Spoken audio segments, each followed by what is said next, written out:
an 11 section course with a total of 22 topics. Okay, so today we will have 4 topics which are shown in the slides. Okay, so the first topic will be the legal aspect of care of elderly, disabled person, and children in Malaysia by Dr.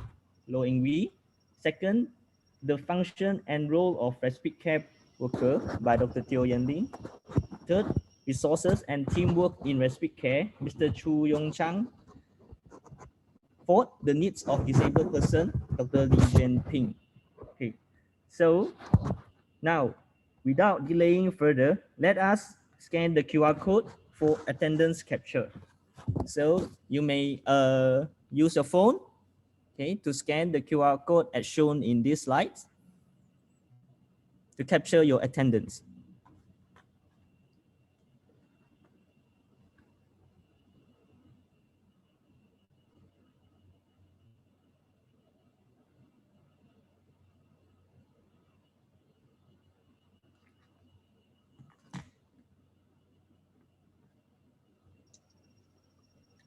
Brian, because of time constraint, right, we shall skip this QR code.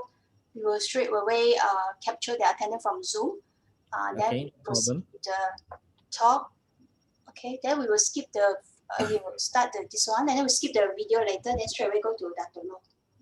Okay, no problem. So now, next we will have pay respect to the Buddha. Okay, now let us stand.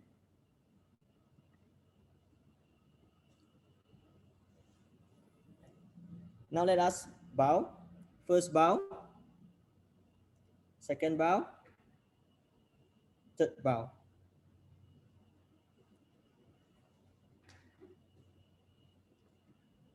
So now let us pay respect to our Master Cheng Yen. Let us stand again.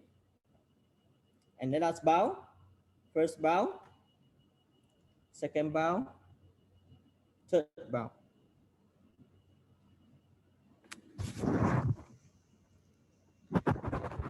Okay, now just a little bit of announcement here. As you can see in the slides, okay, there's a little bit of announcement. Just now you have scanned your QR code, I believe. Okay, if let's say you are not in time to scan, never mind. We will capture your attendance in the Zoom record. So please identify yourself in Zoom with your full name. Okay, just take note. Then mute yourself throughout the teaching section. And then if you have any question, you can just post in the chat. Okay, we will try to answer your question. Then the CPD points will be submitted manually after the section complete and attendance has been verified. Once again, thank you for joining us, and we apologize for any inconvenient cause. Okay, so now we might skip this video because we are short in time. Okay. Now, we will straight away introduce our first guest speaker of the day. So now, let me introduce to you Dato' Loh Eng Wee. Okay, he was a lawyer since 1994, and he owned a lawyer firm since 1995. He joined Tzu Chi in 2014 as a Tzu Chi Entrepreneur Group, and he had also certified as commissioner in 2018. And he is also expertise in corporate and commercial law.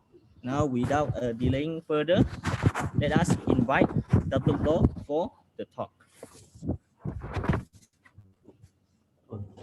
Hi, thank you, Brian. Brothers, sisters, and all the doctors. I think this is the first time I'm facing so many medical personnel. Of course, it's not I mean, it's not face to face, but it's online. I think it's the first time actually. So when Dr. Teo called me and said she was under pressure to talk to me because I'm a legal person. Same here also, I'm under pressure also to talk to all the medical personnel. But anyway, thanks. I need to talk only about my legal aspects. So let's start my sharing now. Okay.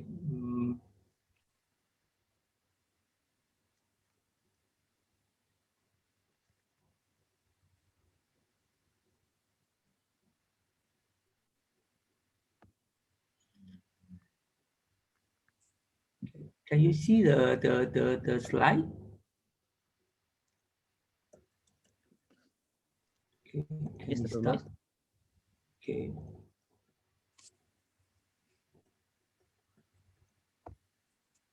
It was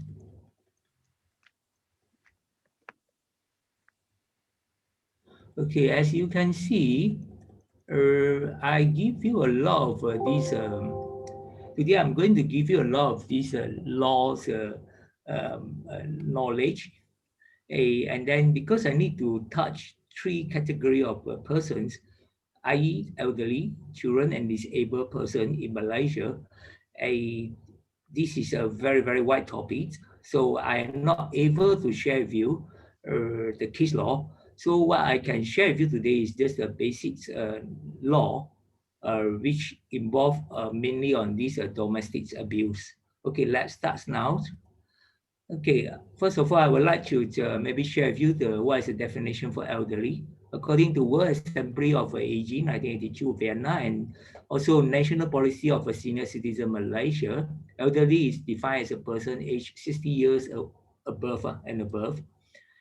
And then for children, according to UNICEF and then the Malaysia positions, which is the Child's Act 2001, so a person who is under the age of 18 is defined as a children. And then disabled person, i.e. OKU, according to our Malaysia Disability Act 2008, OKU include those who have a long-term physical, mental, intellectual, or socially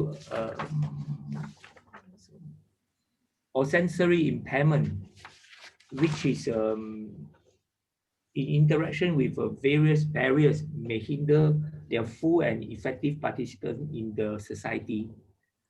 Okay, let's see the statistic of population in Malaysia. So it's 32.7 million until the year of 2019.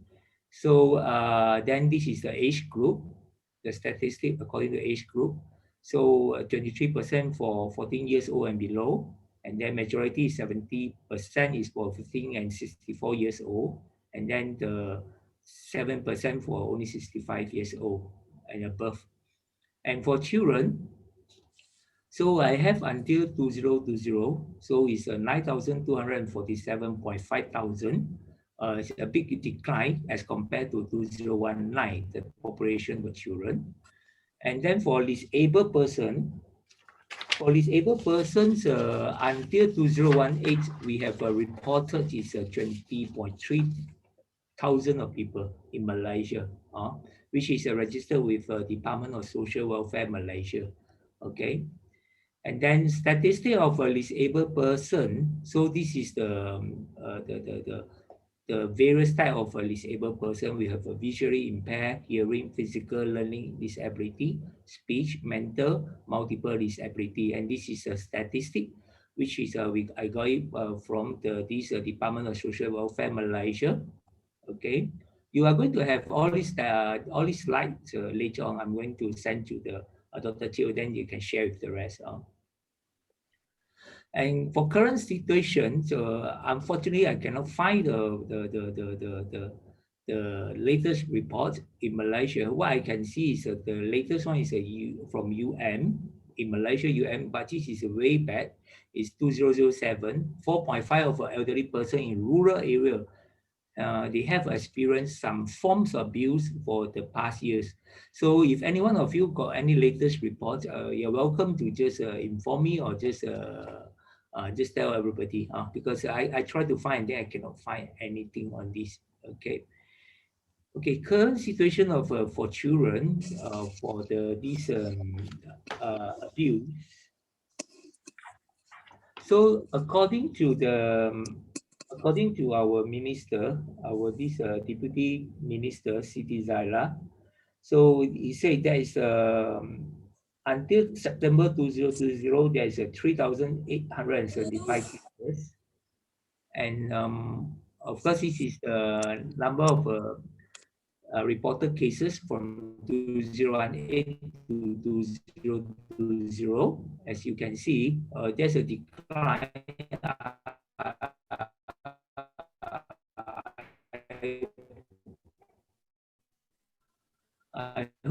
that's that's a good sign. I hope that's a good sign. Okay, then percentage of abuse, which is according to the different types of abuse, highest percentage. Okay. Okay, what is abuse? So we according to the WHO, abuse for elder is defined as a single or repeated act or lack of appropriate action occurring within any relationship which there is an expectation of trust which causes harm or distress to an older person. This is for the elder's abuse. And then for child abuse, is all forms of physical and or emotional ill treatment, sexual abuse, neglect, or negligent treatment, or commercial or otherwise exploitation, resulting in actual or potential harm to the child's health, survival, development, or dignity in the context of relationship of a responsibility, trust, or power. And for disabilities abuse is defined as when a person with a disability is abused physically, financially, sexually, and or psychologically due to the person having a disability. This is the abuse definition. Okay, we got types of abuse. So this is a types of abuse. So that what I've mentioned just now, we have a physical, emotional, neglect, financially, abandonment, and sexual. Unfortunately, I don't have enough time, so I cannot go through one by one with you all. The cases for all these type of abuse. Okay, maybe we have time, then we can share it in the next Zoom sharing.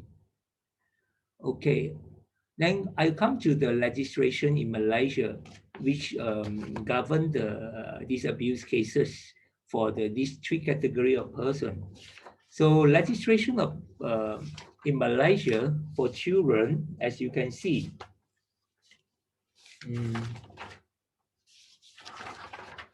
Okay, where is my?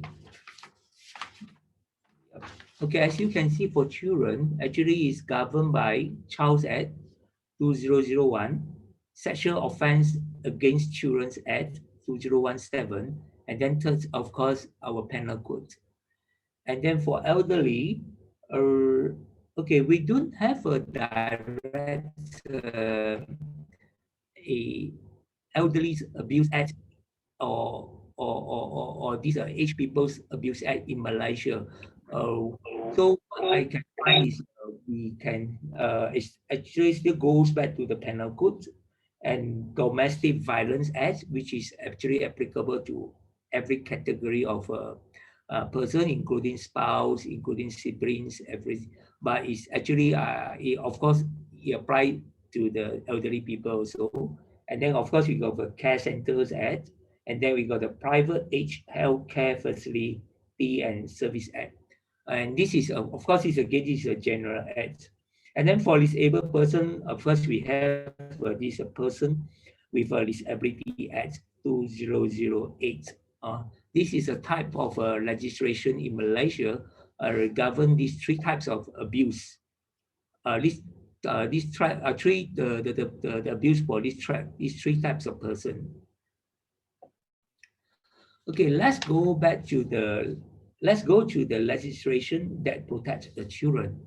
Okay, according to Section 31 of a Child's Act 2001, any person having the care of a child whom abuse, neglect, abandon, acts negligently in manner likely to cause the child physically or emotionally injury, or allow the child to be so abused, neglected, abandoned, or exposed, or sexually abuse the child, or cause or permit him to be so abused. Okay, I hope all of you can follow me until now. I try to make it simple, actually. I try to simplify from the act, really. So it's considered commit an offense and shall be on conviction, be liable to a fine not exceeding 50,000 ringgit or to imprisonment for a term not exceeding 20 years or to both. This is the the section 31 of the Child's Act, which talk about the child's abuse and talk about the penalty, the sentences. And of course, section 31 also continue. So who is a parent? A parent or a guardian or other person legally liable to maintain a child shall be deemed, i.e. just now the first part of the section 31 is to govern only those third party. And now we go to the parents, which have a heavier duty and heavier liability. So a parent, they must, if let's say he failed to provide adequate food, clothing, medical or dental treatment, including the dental treatment as well, lodging or care for the child. So in the event suffering or injury to the health of the child was prevented by another person, or the child has died, the parent may still be convicted for an offense. Okay.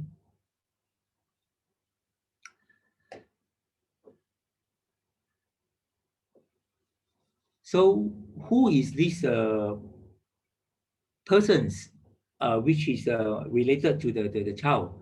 So is the father, the mother, or any person having care, either i.e. having the guardian. So how? So expose or leave the child in any place with the intention or wholly abandoning such child. So in that cases, the punishment will be, which may extend to 7 years, or with fine or both.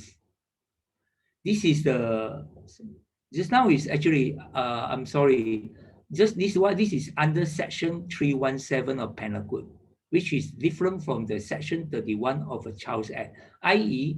when you, let's say you have committed an offense, a child abuse, so we leave it to the Attorney General to decide which section he want to charge you. So ID under the Child Abuse Act or under Penal Code. And in normal cases, they will charge the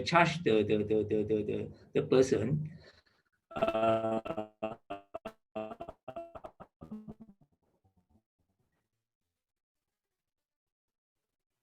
under both Act, i.e. under Child Abuse Act and these Penal Codes. I would say that it's a very, very it was a highly used, especially for this section 14 of sexual offences against the Children's Act 2017. In Malaysia, as you can see, it's almost almost every week or every month you can see cases. I mean, those person they've been charged to the court under this section 14. So section 14 actually talk about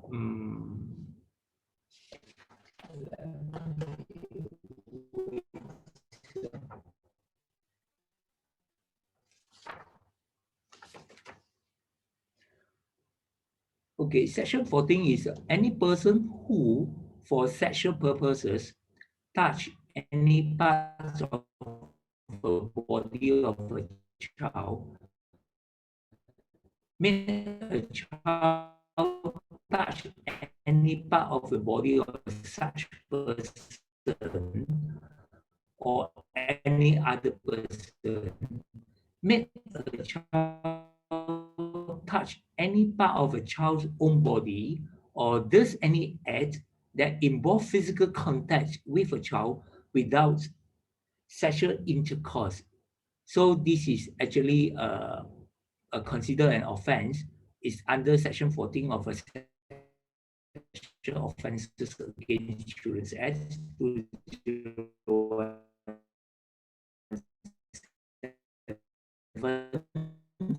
So the punishment is imprisonment of 20 years. So of course there's a BCDE, which maybe you can refer it later on because I'm running out of time, I can see. Okay, and there's another act. If let's say under section 16(1), if there is a relationship of trust, so of course if there is a relationship of trust, then the punishment will be more severe. So is what is a relationship of trust? I.e. Is First is the parents, guardians, person who is related, or person who looks after the child is guardians, and then teachers, lecturer, warden of education, any person providing healthcare services, coach, public servant in course of duty. This is a person in trust. So if this is all these person, any of these person commit any these sexual abuses, their punishment will be even heavier and severe. Yeah. Okay, then let's go to the legislation to protect the elderly. Malaysia has yet to have a law to protect the elderly specifically, sad to say that. So we're supposed to put out a new bill to the parliament in year 2021 this year. So hopefully it'll be done. And Malaysia current legal position, which I can find, like what I have explained just now, there's a few acts which is related to the elderly. First is the Care Center Act, 1993. Second is the Private Age Healthcare and Facility Service Act. And third is the Domestic Violence Act. And of course, fourth will be our famous penal code. Okay, for Care Center Act, is only focused on the care center per se, which range from the child care to the rehabilitation care to the homes for the elderly people. And for the Private Age Healthcare Facility and Service Act is meant to regularize the standard of healthcare services that are administered by the professional like you all in the private institution relating to the elderly. Of course, just now is only the act apply to general as well, not only specifically to the elderly. And then, okay, let's go to the what amounts to the domestic violence. Okay, under the law, okay, domestic violence is for elderly. What is the domestic violence to the elderly? That is actually I have done the research with a few in a few countries' laws. So I just try to summarize all these. Because we still don't have a proper definition for what is the domestic violence for the elderly. So there's some cases which is maybe hopefully our law, our parliament will make all these cases become domestic violence. So first will be willfully knowing, placing or attempting to place victim in fear of physical injury. Then second, causing physical injury. And then compelling the victim by force or threat to engage in any conduct or act, sexual or otherwise, from which the victim has a right to abstain. And next one will be confining or detaining the victim against the victim's wills. And the next one is causing destruction or damage to property with an intent to cause or knowing that is likely to cause distress or annoyance to the victim. And then the next one will be dishonestly misappropriating the victim's property, which causes the victim to suffer distress due to financial loss. Especially the last part, the dishonesty misappropriating the victim's property. As you can see now, a lot of scam in the paper nowadays reported that I think they just misappropriate the victim's property. Actually, next time we can sue them under this domestic violence act against the elderly. But and now we still don't have any way, sad to say that. Okay, next, threatening the victim with an intent to cause the victim to fear for his safety or the safety of his property, to fear for the safety of a third person, or to suffer distress. The next one, insult the modesty of a victim. And then the next one, causing psychological abuse, which include emotional injury to the victim. And the next one, causing the victim to suffer delusion by using any intoxicating substance. And then in the case where the victim is a child, causing the victim to suffer delusion by using any intoxication or substance of, this is for the child's abuse. Okay, and this is the by all this person, when you cause just now the under that all this action by all this person, so it's considered as a domestic violence. And then what if a person committed an offense related to this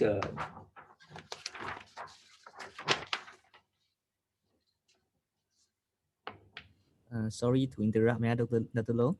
We yes, still have 3 minutes to go before ending the topic. okay, I will. You may proceed. Okay, so I think I would skip this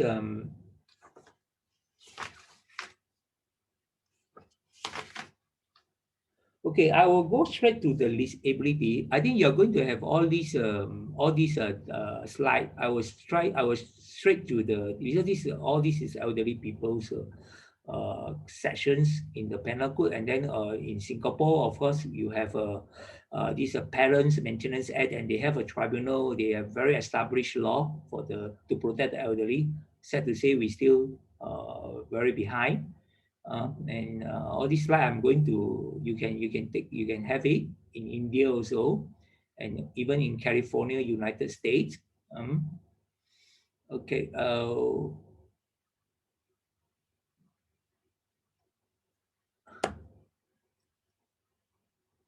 Okay, for disabled person, so I just to share with you one slide. So this is the scope of the act, which is very important. What is the right of a disabled person? So disabled person, actually they have a right to accessibility, habilitation and rehabilitation, health, protection of a person with severe disability, and then situation of risk and humanitarian of emergency. So I'm going to share with you the accessibility. What is the meaning of accessibility? Is okay, including the public facility, amenities, and service of buildings, access to the public transport, blah, blah, blah, all these things. You can have a look later on, accessibility. And then what is the habilitation and rehabilitation? Then the health, what is their right? Of course, with a severe protection, we have a special clauses, special section or law to protect the person with severe disability. So situation of risk and humanitarian emergency, what they can what they can require or request, and that's all. Unfortunately, we don't have any specific acts which um, uh, to punish those people there's any domestic violence against this disabled person. So it still goes back to penal codes. But anyway, what we can see now, actually the abuses against the disabled person is more actually in the working place, at the working place. So actually those disabled person, they have the right, like what I've shared just now.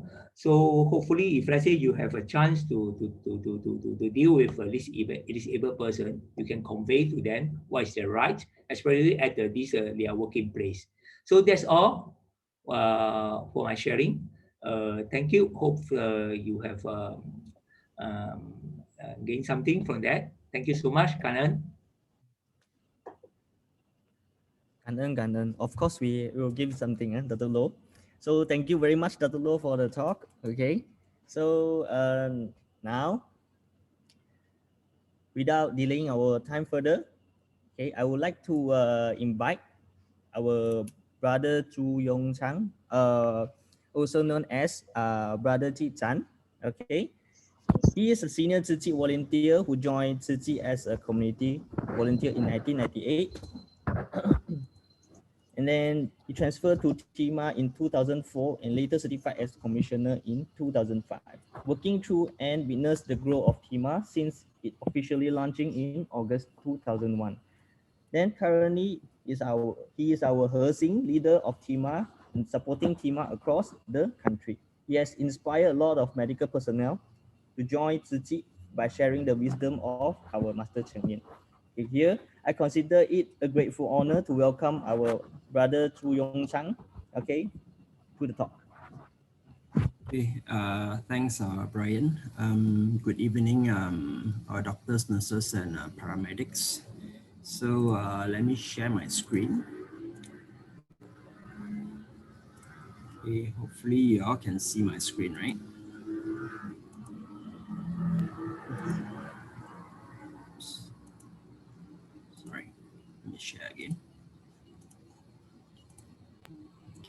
you all see my screen?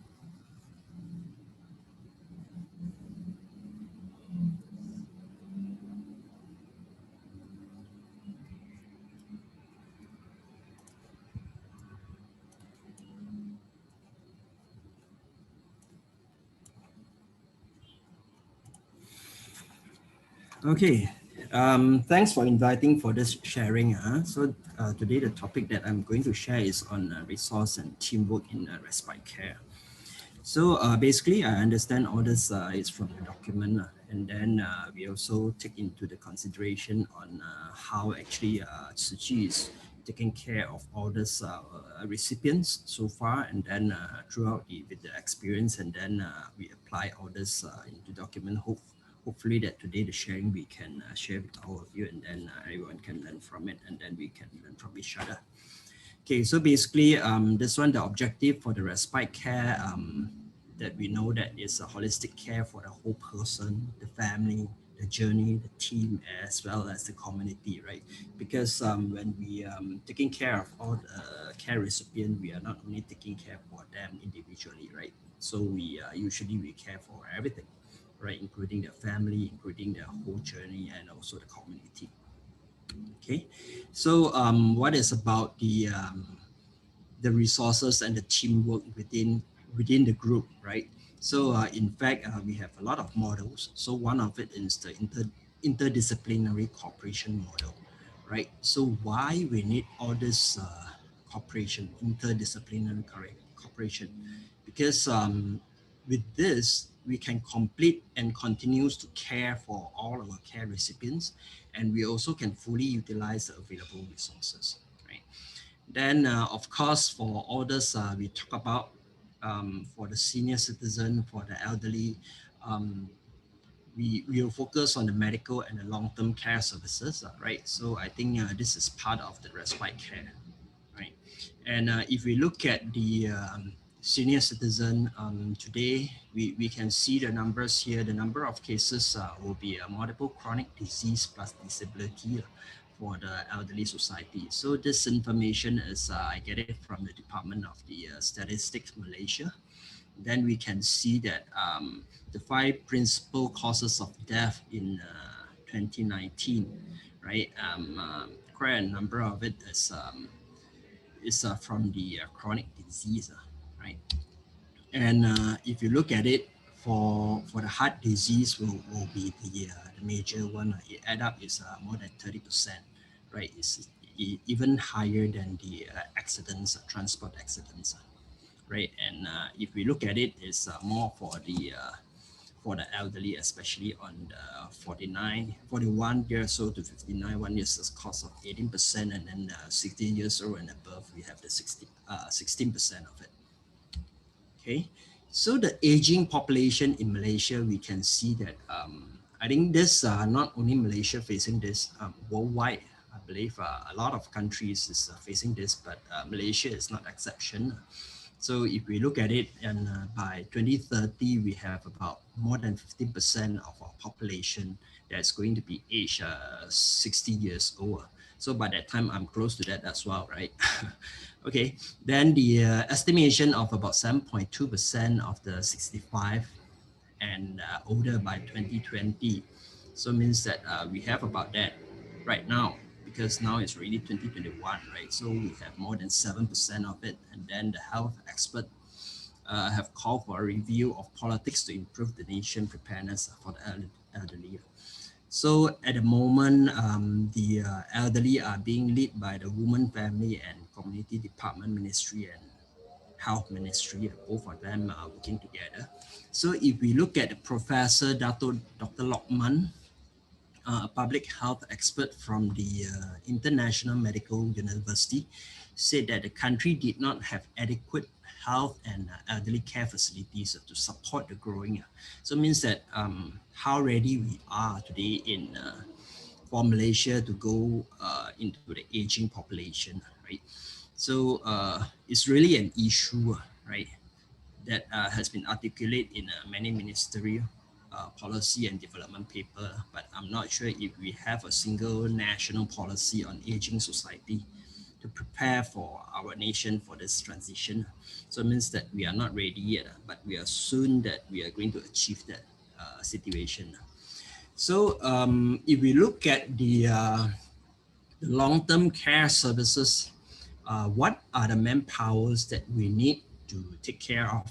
If you look at three different aspects, from the x-axis, we have all these professionals like doctor, nurses, pharmacies, physiotherapists. Other than that, like social workers, and then we have occupational therapists. We even have the caregivers and all that, right? But in terms of service units, we may have family caregiver support, then the community styles, home-based style. There are different types of styles to support all this, the elderly, or even the institutional way or the integrated way. Okay, and in another aspect, we can see that is direct service staff, the staffing. How does it work on it? It can be direct, it can be indirect, and then we also need to deal with the pay assessor and also the evaluation plan supervision. Okay, so other than that, if we look at it, we have all this type of people is going to involve on this, either it's a long-term care or also we call it a respite care. But how could we work together, right, to have a different kind of training courses, right? So of course, for level 1, we need to have the common understanding. That's why we go for the common courses, which equip the basic long-term care knowledge, and also we development design in based on the foundation and the long-term care concept. Okay, and the level 2 is the professional courses. I believe most of us here are professionals, so it's according to the needs of the various professional courses and different service field. So this is, I think this training is a part of it, right? And then they customize the training hours for each professional field. So we may go in depth, right, for different professionalism. Okay, then we follow the general directions, planning principles to set details courses separately. And then we also need to develop the long-term care courses for individuals fields, emphasize professional care skills. So the level 3 that we may need to integrate courses together, right? So to emphasize teamwork, right? Because we have different type of profession, we have different field of people working together. So that's why the teamwork is very important here to improve the service quality and then to cooperate and communicate with each other. Okay. So next we look at the professional team cooperation model. So for this model, actually we have all these three types of it, multidisciplinary, interdisciplinary, and transdisciplinary. Also the transdisciplinary also call it as a cross-organizational team, because today if we solely depend on one organization, then we may not be able to give a best support to the caregiver. Okay, so we can see that this is just a concept on multidisciplinary, interdisciplinary, and multi-skills as well, because today, maybe later we have a case study to show that what it means by multi-skills. Okay, so different, we have the similarity as well as the different professional team cooperation model, right? So the common ground is that a group of people with their own specialties work together to solve the problem of individual cases. Means that different profession, and then all we group into one, and then we solve the case. Okay. So of course, like we said that the differences is that with their own professional views, then they may evaluate and formulate treatments, plan, perform treatments, diagnosis, and a treatment. So they might have it differently. But of course, for the internal professional care, all professionals need to work together to participate in the discussion in order for us to fully cover all the services that we are providing. Okay. So next is the interactive communication and the coordination of the professional relationship, right? So we understand that different professionals, sometimes we have to talk to each other, right? Of course, in a hospital, in a clinic, most of the time that we talk to each other, but somehow for these cases, if we're working in organization, we work as a volunteer, then we may work with not only different profession, but also in a different organization of people, right? So different profession can use formal or informal communication to strengthen the mutual understanding of the work, okay? So we know that the future trend will adopt the remote work management method, right? For example, like today, we for Tzu Chi, right? We are taking care of the care recipient. We are visiting to their house, right? So how we remotely do this, we can through, for example, a system called Tzu Chi Medical Care System. Okay, then the communication and coordination definitely. Sometimes we work together with within our same organization will be much more easier, right? But of course, work with different organization, and also we need to take care of the patients. Then we might have a different point of views, right? So we should know how to communicate into that, right? Okay, then the communication should be two ways rather than always one way communication, right? Okay, so two-way communication, probably I'll skip that. So of course, other than the two-way communication, we should always give the motivations to the team, because a long-term care is a long way, right? Without the motivation, we can't really help to continue on, right? Because it could be a few months, it could be a few years to taking care of the patients. Okay, of course, and the accountability as well. Okay, the interactive communication and coordination of the professional relation. So how many professionals need to be involved in the case, depending on the complexity of the cases and the ability of the care team members to collaborate across the field, right? And the government support to long-term care and the amount of the fee invested. So the subsidy payment method and the service supply, manpower, and the economic capacity of the case depending on.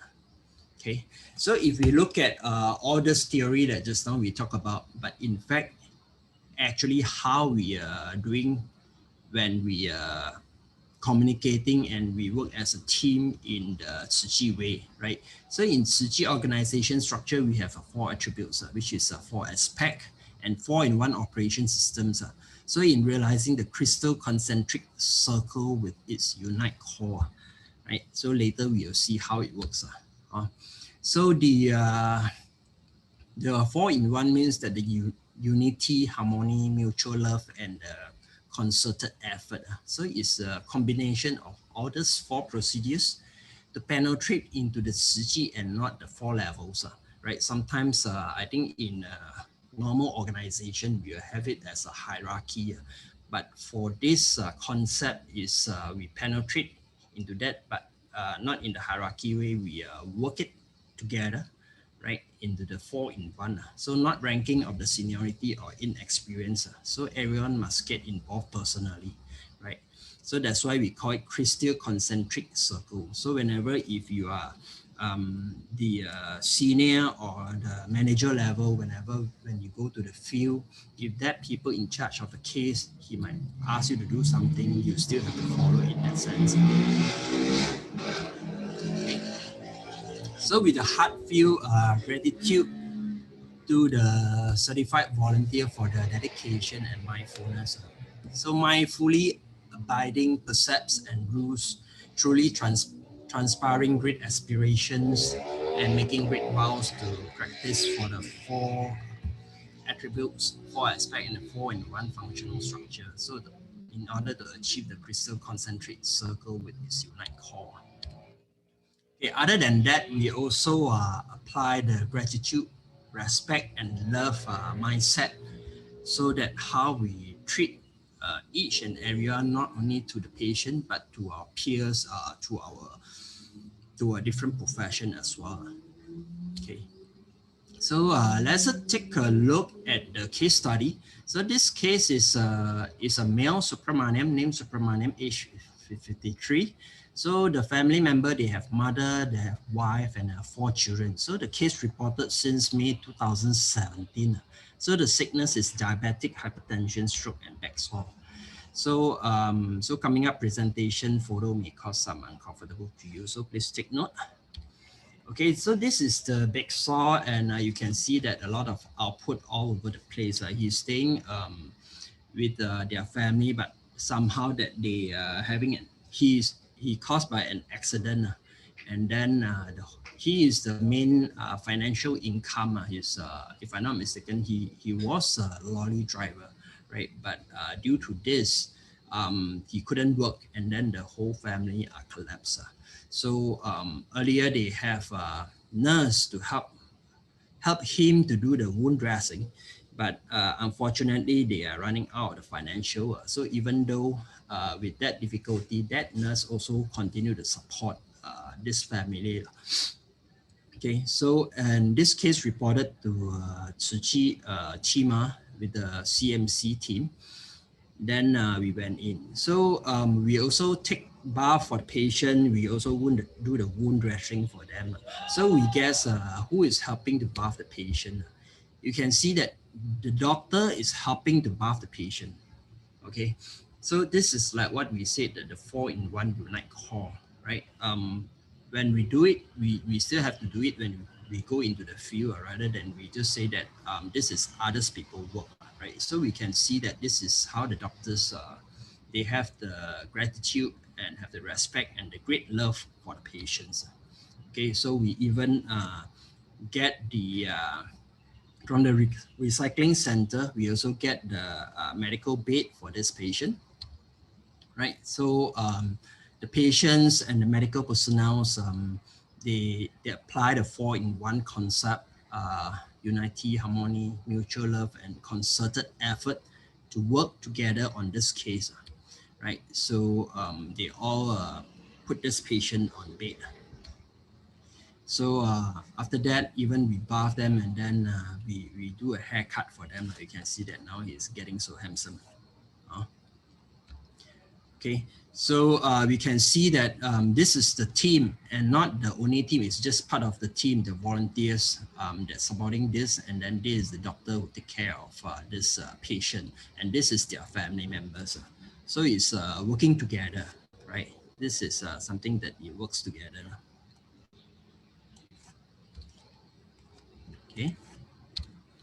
So you can see that beside the medical teams, we also have the volunteers to give the spiritual care to the patients. We talk to them, we provide the care to them, right? And then you can see the happiness from the volunteers when giving the spiritual care with the gratitude, respect, and the great love. Okay, so we can see that this is how the multidisciplinary, even the interdisciplinary multiple skills are, right? For example, like the doctor that I mentioned just now, he is not only do the debridement on the wound, but he also can bathe the patients. So we also have the Indian nurse to that. There is the Indian nurse that I mentioned just now, even earlier before the Tsuchi medical team came in. She is the one who are helping to do the dressing, but end up the family are not afford to pay her, but she still continue to came to do the dressing, but they are lack of the dressing materials. And we also have the media team, right, to take all the news and the photos. So this is how we are working together as a team.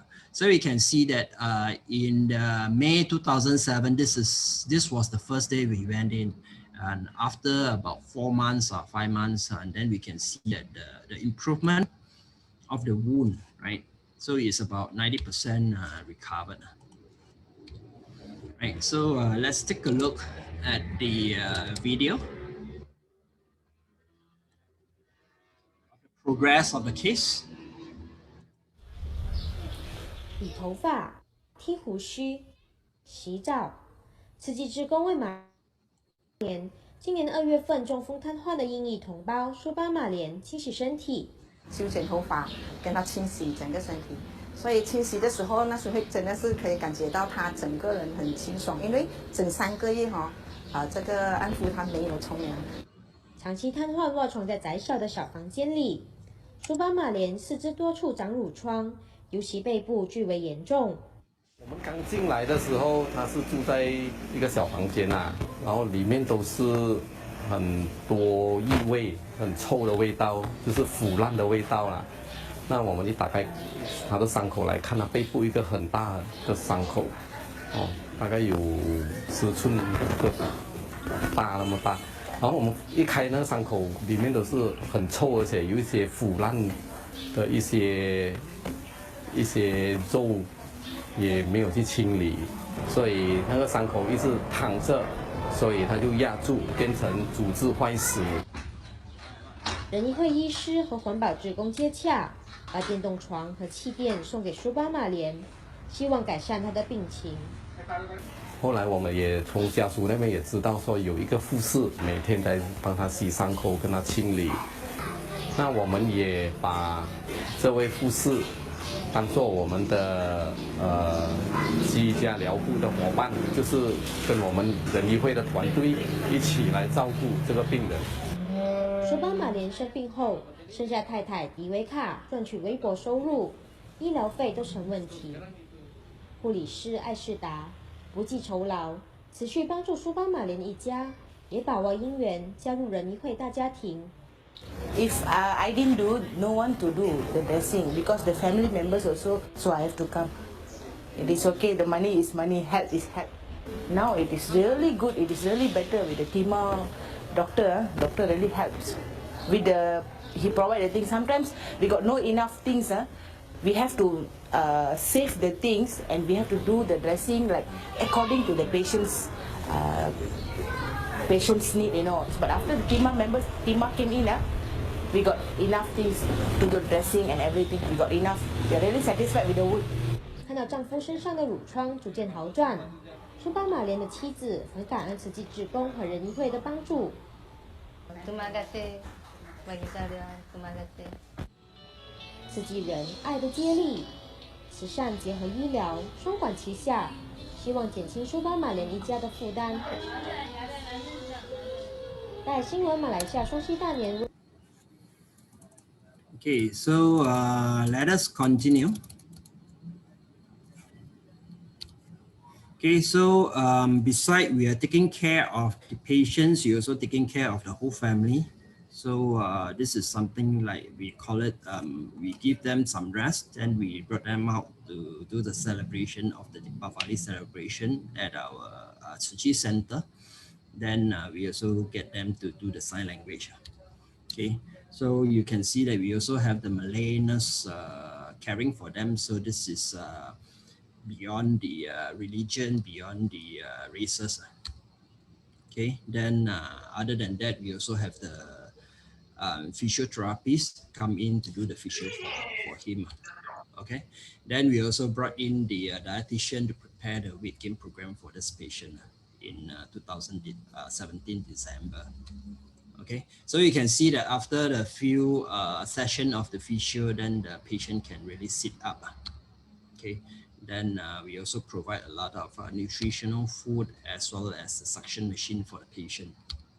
Okay, then you can see that in April 2018, the wound has been 90% recovered.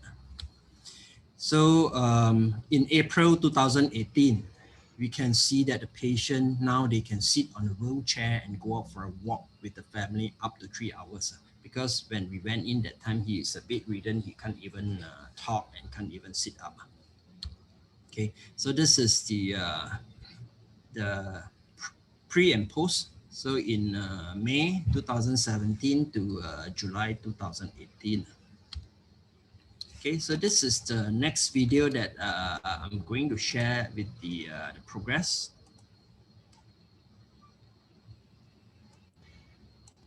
Sorry for interrupting, Brother Chichan. Yeah, Yep. we still have 4 minutes to go. Okay, thank you. 从家里的病床到家门外的世界，不管对印裔同胞苏巴马莲本身，还是他的家人，亦或慈济志工和慈济人医会团队来说，都是这10个月以来一起努力之后，好不容易迎来的小奇迹。他说我们慈济人就好像菩萨这样啊，来帮他，他们求神求什么，都没有这样灵验呐。他孩子今天的进步，他非常的高兴。苏巴马连原本是一位卡车司机，跟妻子迪维卡育有4名子女。原本和乐的家庭在2017年2月，苏巴马连中风卧床后变了调。苏巴马连因长期卧床，全身多处长褥疮，尤其背部最为严重。如果没有及时对症下药，恐怕会危及性命。妻子迪维卡靠着卖椰浆饭和炒米粉赚取微薄收入，不止医疗费用负担沉重，对缺乏医疗常识的她，要照顾长期卧床的丈夫，也显得相当无助。慈济志工知道他们一家的状况后，便邀请仁医会一同给予帮助。首先，把瘫痪病人需要的电动床和气垫送到家，接着由慈济仁医会医师及一直帮助苏巴马连清洗伤口的护士合力照顾，加上慈济志工定期关怀，给予生活上的补助。几个月后，苏巴马连背后褥疮已经恢复高达100%。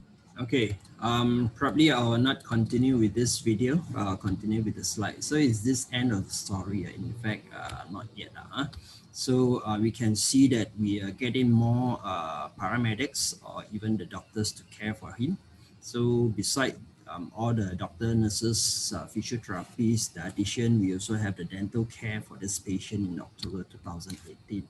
So other than that, we not only care for the patient himself, but we also taking care of the wife. You can see that the wife also have the wound, started to have the wound. So we also take care of it. So that's why we said that not only the whole person, but the whole family, the whole journey, the whole team, as well as the community. So you can see that the improvement of it. And not only to the wife, but also to the, I think it is the niece of the patients. So they are staying together. So this is the joy and the happiness of the patient face. You can see that in October 19.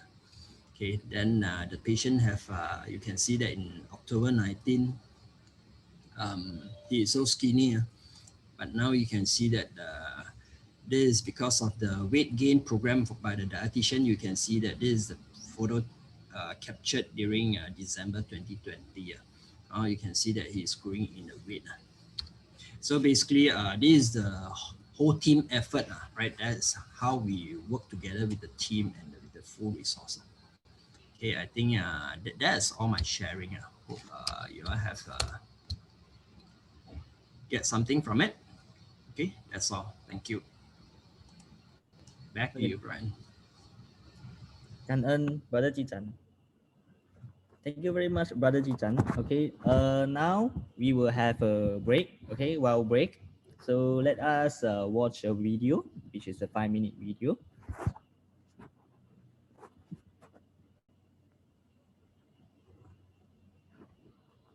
Đâu chưa? Yeah, wait, I'm sharing the video. Okay, no problem.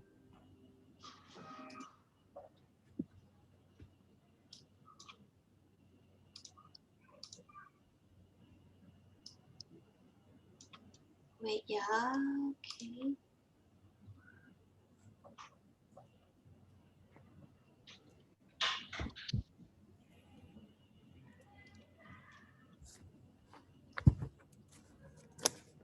So while waiting for the person that who have not yet capture attendance record, you can go to the chat. Okay, our Mr. Joe Yap have actually shared the link, so you can click on the link and then you can just take your attendance there. Thank you very much. Let us watch this video.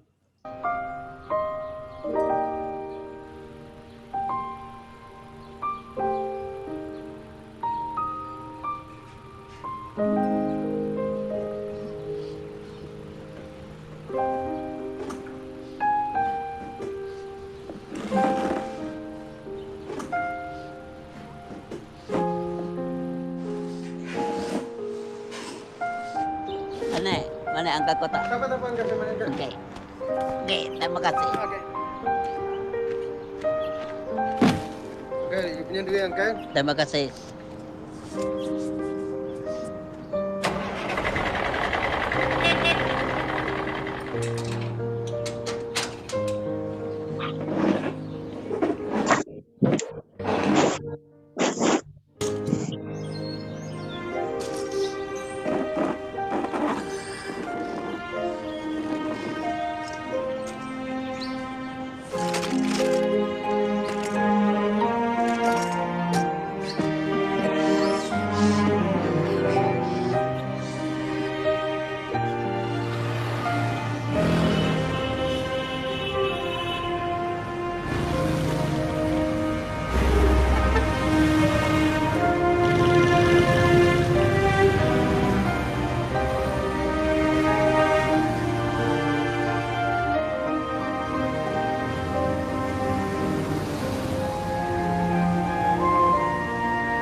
Uncle boleh jalan ah, pelan-pelan jalan ah. Terima kasih Anthony. Jaga bye-bye. Terima kasih. Selamat sampai.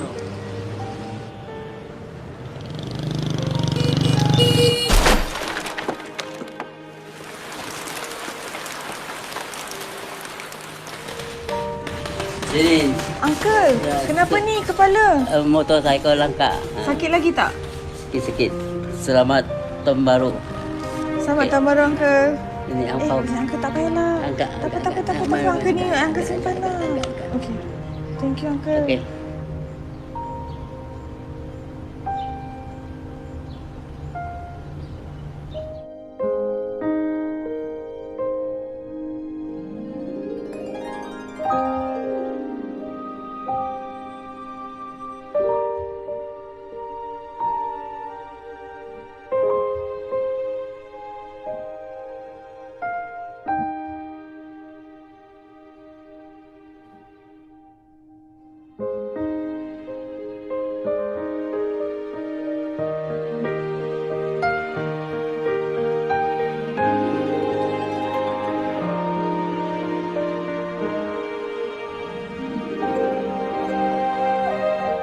Sini.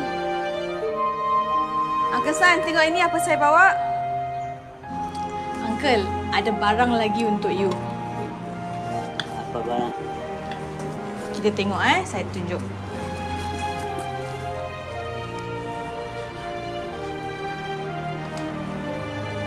Tengok sana, katil baru. So lepas ni Uncle dah tak perlu tidur atas kerusi. Slowly, pelan-pelan. Okay? Kaki, careful kaki. Okey. Macam mana? Okey tak? Okey. Katil baru. Bagus. Sedap Okey, sama-sama. Uncle, ini kita bawa misi dari hospital. So lepas ini dia akan cuci semua Uncle punya luka. So Uncle dah tak payah pergi hospital terima dah. Kasih ya. Terima kasih ya. Uncle lu hobo. Buat era lana sa. Ni boleh. Aku senang wah. Okey. Kamu selalu lang. Kamu selalu lang. Okey. Jom kita ambil gambar dulu. Kita letak dekat Facebook ni. Bestnya jom. Cepat duduk sebelah Uncle. Uncle dah jadi macam keluarga saya sendiri. Dia memberi inspirasi kepada saya untuk menjadi seorang yang lebih baik dan berani untuk membantu sesiapa saja tanpa mengira latar belakang mereka. 故事做囡仔是艰苦嘛，然后大艰苦咯，看人啊，咱会通过我们斗下手人淡薄咯。把这世界白白过来过去。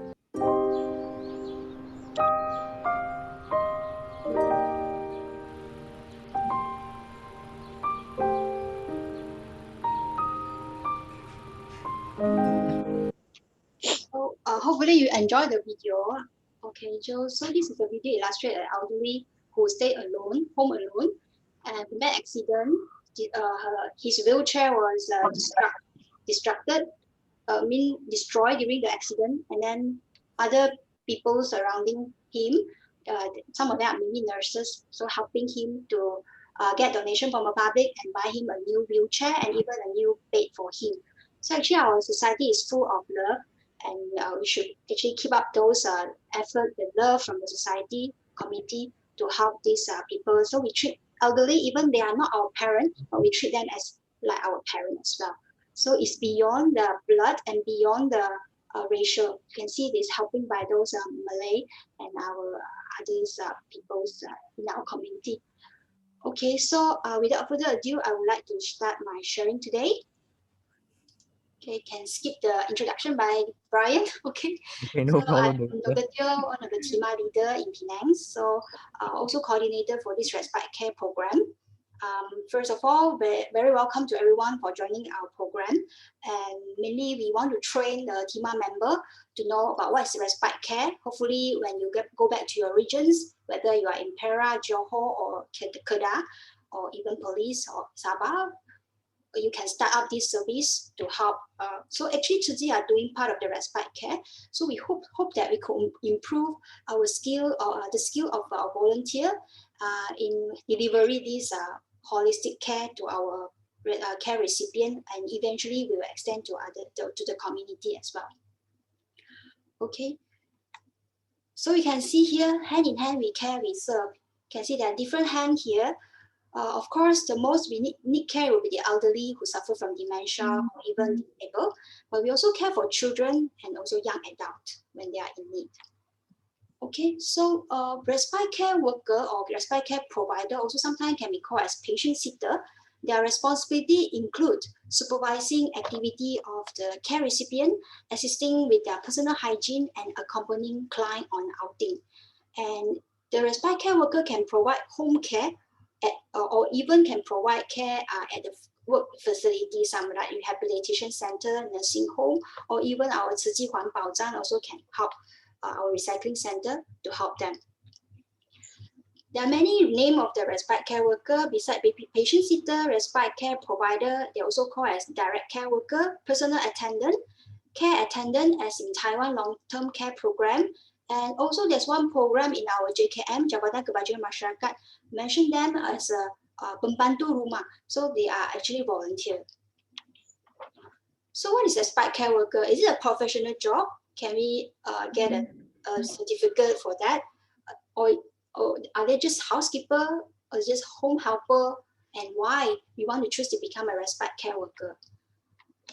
Then the target group of the respite care service, mainly we are targeting on those people who are dependent on their activity of daily living, such as person with physical disabled or person with mental disabled. And the mental disabled could be the mental disorder like schizophrenia, psychosis, and could be also demented elderly. So what's our target, our service? What do they want? What our care recipient want? What type of services are we providing? So is it the service that we provide will fulfill their needs? And what is the relationship between the care recipient and care provider? Okay. So what's the characteristic of respite care compared to the usual care? So as you can see from this diagram, care reinforces spiritual, care for emotion, and care. Oh, I need to unmute someone. Okay. So there are different layers of care. From helping helping a human, we call taking care of them physically, and then until the next level, helping them with humanistic value, which is caring them not only physically but also emotionally. And higher level will be a person family-centered care, which consider a total care for them. So we care for them even in spirituality. So for at the moment, there are no training for respite care worker in Malaysia, but there are private respite care service available in KL, Selangor, JB, and Penang. And the training was provided by a private care center as stated here in the slide here. And respite care worker is not only one person. Actually, it's a team consists of professional, semi-professional, and non-professional. So professional like those that receive medical education and bedside training with qualified qualification recognized by government, such as nurses, doctor, physiotherapists, pharmacy, dietitian, and social worker. And those semi-professional, those are no medical professional qualification, but they receive a certified training in medical and bedside nursing skill, and they are under supervision of medical professional. So example would be the certified respite care worker. So this is only available in some of the UK, US, and Taiwan. Not yet at the moment, not yet available in Malaysia. And it also consists of those family caregiver volunteer, which is under the non-professional group. They are the main caregiver, but without certified training. So it's a team from the professional, semi-professional, and non-professional. And they also got management staff in the respite care service, like planning, coordinating, and evaluating the respite care program. Also then professional group, those medical personnel who give the expert opinion and care and advice to our respite care worker. And we have this respite care worker who actually provide care to support the family caregiver and assisting patient care at home. And they can work in various facilities. They can work in healthcare facility, like helping the care recipient at hospital, rehab center, mental hospital, palliative care unit. They also can work in a daycare center like nursing home, old folk home, and community center like community hall, leisure place, hall, simple nursing and rehab station, recycling center as well. Or they can provide the service at home, like personal care, household care, cooking, laundry, cleaning, companion, attending medical appointment, and also with simple nursing and rehab care at home. And also at the same time, providing spiritual and psychosocial support to palliative patients. So as I mentioned, the home medical care can be provided by the medical professional because it's a medical care. So just like just now, Brother Yong Zhang, the case of Subramaniam. So we provide, TIMA member went in to provide the medical care, but also there's a volunteer who provide the spiritual and psychosocial support. Okay, so there's home care service as well, which is provided by the respite care worker with supervision from the medical professional in personal and household care. And also some volunteer will help in the food delivery and greeting them, take care of them by phone to know how's the condition, what's the progress of the care recipient. So respite care worker, they are work as a direct care provider where they direct provide personal and household care to the care recipient in order to relieve the caregiver from the stress, all this. So they also act as a protector because need to closely monitor the condition of care recipient with medical knowledge and skill, and also arrange for emergency care if needed. They're also advocator. So that's why we need the lawyer to give us a talk about what is the law, how to protect our elderly, our children in Malaysia, because the respite care worker also act as a spokesperson of care recipient by conveying message to our social worker and medical staff. And certain condition, if you have not noticed child abuse or some inappropriate care for the elderly, you must report to a social worker. They also act as a companion to support care recipient emotionally, and also information provider to provide the accurate health and welfare related information to care recipient. Not your own thinking, is something that proven, and so that you can inform the care recipient. So this is a list of respite care worker responsibility, as mentioned in one of the overseas respite care center. They're providing ill, elderly, disabled client with assistance, companionship, and comfort, administering prescribed medication and monitor their vital sign at home, assess their physical, mental, and emotional condition of client, and facilitating appropriate professional intervention when required, and engaging client in suitable activity such as socializing, playing games, or reading out loud. That's why we need the rehab specialist to tell, or occupational therapy and physiotherapy to tell us what kind of activity is actually suitable for different kind.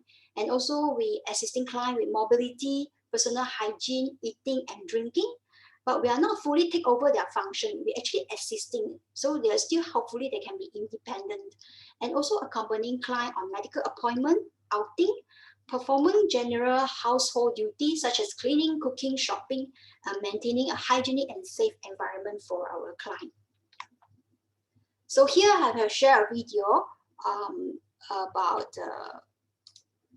okay, let's see what actually the job descriptions for a respite care worker. Let me stop share first.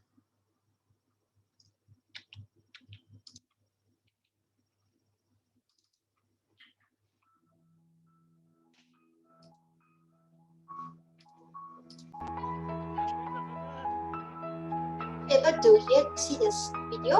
Okay, right, Ryan?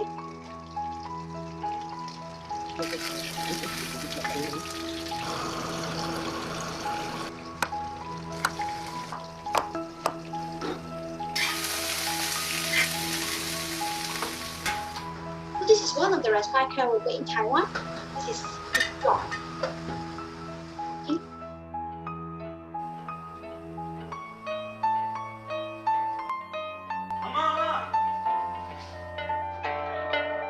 Okay.家属，你要跟吗？我不是家属哎。那你是？我是居服务员。居家照顾服务员。服务员。工作内容是什么？谢谢。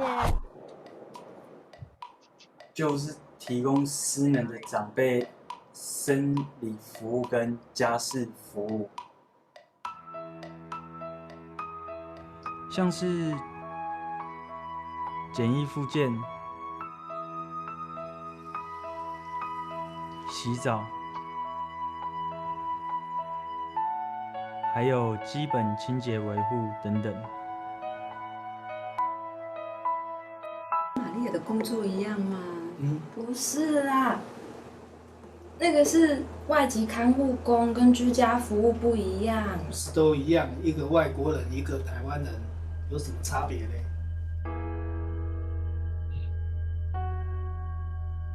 阿豪，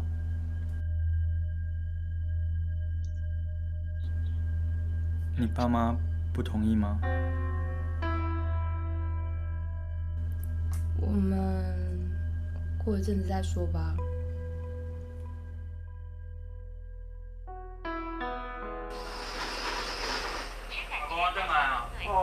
节节败退，山岳府就在秦广退至站台边缘之际，浑身肌肉球起，血红赤金，壮作疯魔。阿公，我即摆来念杂志互你听啦。好啊好啊。阿公，你感觉我换一个工课敢好？你即马工课敢无好吗？袂啦，只是有人感觉无够好啊。啊，做你介意的代志，阿公拢会甲你支持。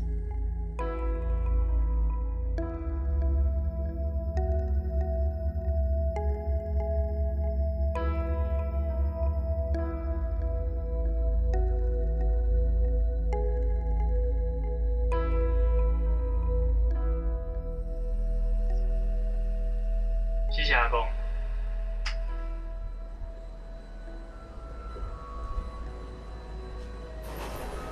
嗨，熊姐。你好，你很棒哎，每天都看你帮阿公倒垃圾。你现在都在做什么工作啊？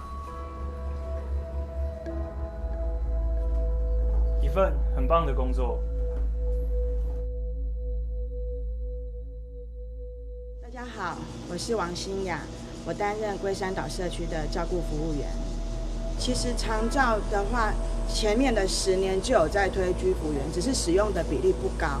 那使用比例不高，其实比较多都是因为大家都用的都是外籍的一个帮佣。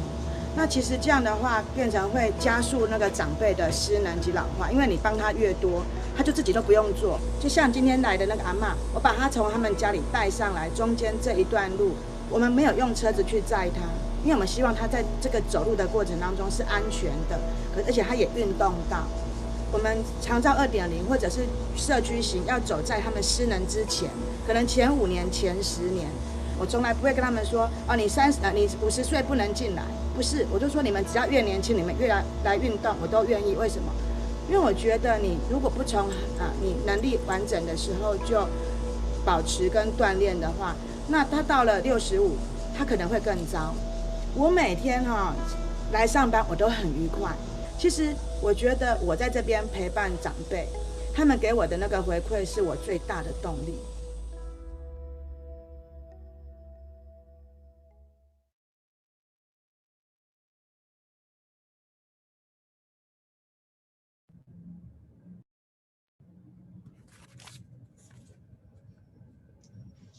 So as you can see from the video, there's a job descriptions for a respite care worker in Taiwan. So they are not the